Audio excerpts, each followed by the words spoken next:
I heard it through the thin wall, my father's voice, low, decisive. Your sister? She's not getting a single thing. Not the house, not the savings, nothing.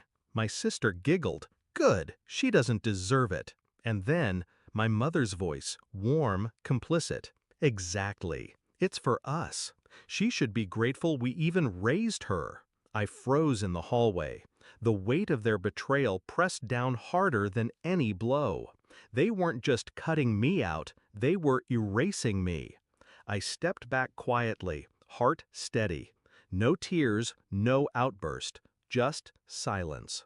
Because I already knew what I was about to do. Growing up, I believed loyalty meant sacrifice. I wore hand-me-downs while my sister got new clothes. I gave up weekends to care for my grandmother so my parents could travel. I paid bills when money was tight. They said, "One day you'll be rewarded." I believed them. Even when my father looked at me like I was a burden. Even when my mother's praise went only to my sister, I told myself patience would pay off. That family meant fairness. But in that moment, hearing their laughter about my absence in their future, I realized the truth. I was never family. I was a placeholder. I didn't confront them. Confrontation would have been emotional, and emotions cloud judgment.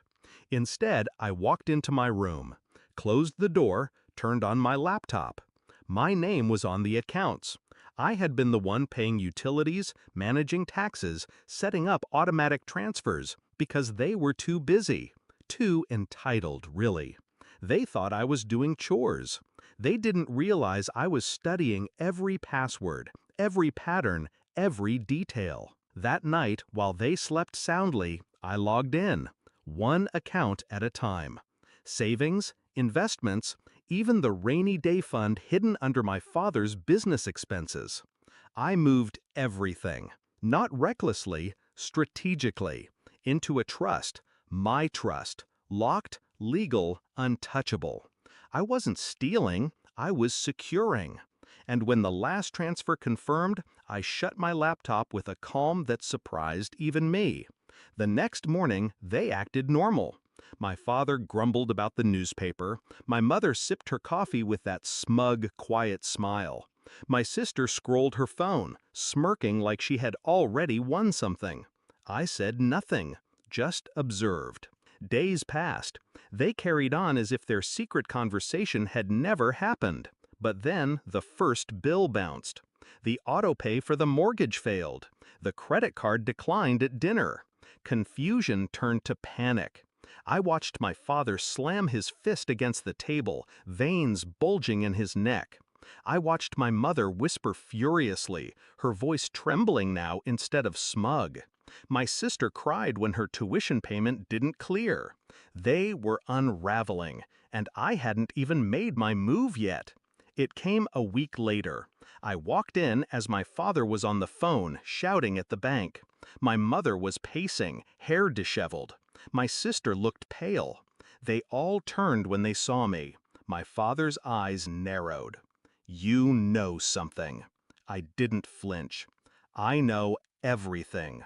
My mother's voice cracked. "What did you do?" I stepped closer, calm, deliberate. "I did what you always taught me. Plan ahead. Secure the future." They stared.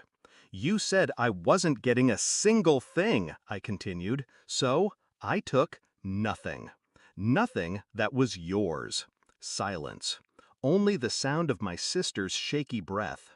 Then, the twist of the knife. Every cent I moved was money I earned, money I saved, bills I paid, investments I managed. Your signatures were there, yes, but the work? That was mine. Their faces drained of color, because they knew it was true. The confrontation wasn't loud. It didn't need to be. My father tried to roar about betrayal, but his voice cracked. My mother whispered accusations, but her eyes wouldn't meet mine. My sister just sobbed, realizing the safety net she relied on had been cut. I let them speak, let their fury crash against the wall of my silence. Then I said, quietly, "You erased me. I just returned the favor." And then I walked out. Now I live without the weight of their expectations. My home is mine. My future is secure. They can't touch it. Do they blame me? Absolutely.